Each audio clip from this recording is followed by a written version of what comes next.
napakahirap hong kumuha ng testigo, natitestigo sa mga pulis. Kung gusto nila pumasok dito upang manghuhuli at magpasagawa ng warrant na kanila pong na-issue po siguro ng ICC pagdating ng panahon, kailangan ho itong dumaan sa ating court system.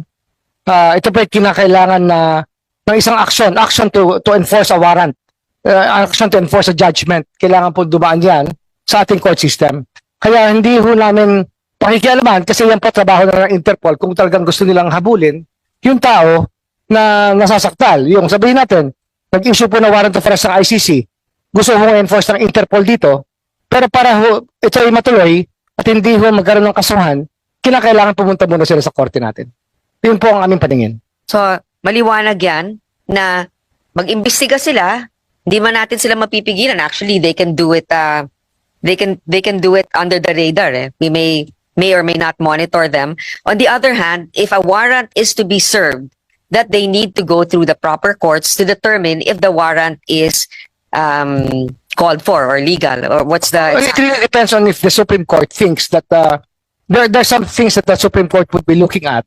If what was alleged in the crime would have happened if we were still members of the ICC. That is one of the things that can be of importance to the courts when they do enforce a warrant, or if they will actually allow a warrant to be served in our country from an international tribunal.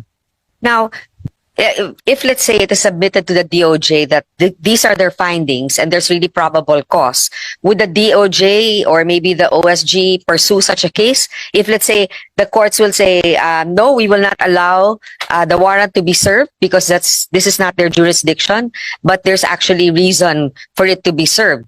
Actually, we were telling the United Nations Human Rights Commission that if they will give us the evidence, we will pursue.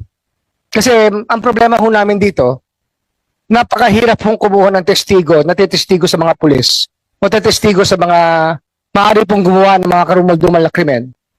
Sapagkat, natatakot po yung tao eh. Ngayon, kung bibigyan nila kami ng tamang ebidensya, at ito po yung aming pwede i-follow up, kami na ho hahabol. Yun po yung aming pulisiya dito. Ang problema nga ho, ay meron po sinasabi yung mga kaibigan natin na well-meaning naman, may 200 families daw na gustong magreklamo, pero ang hawak daw nila 8. Pero sa 8, ang makakausap nyo 2 lang. Tapos yung 2 pa, wala pang ibibigay na totoong ebidensya, napakahirap po talaga maghabol. Yung nag-hearing po ang Human Rights Committee ng Kongreso tungkol dito. At ang lumalabas po talaga, yung mga nangyari po kasing EJK nung panahon na yon, ay wala akong police report eh. Walang police blotter, wala akong record. Kaya napakahirap hong maghabol talaga. Yun po yung aming, yun po yung pinakabalakid po sa pagnanais namin na hulihin talaga lahat ng na nagkasala. Pag wala akong ebidensya, ano hong gagawin namin?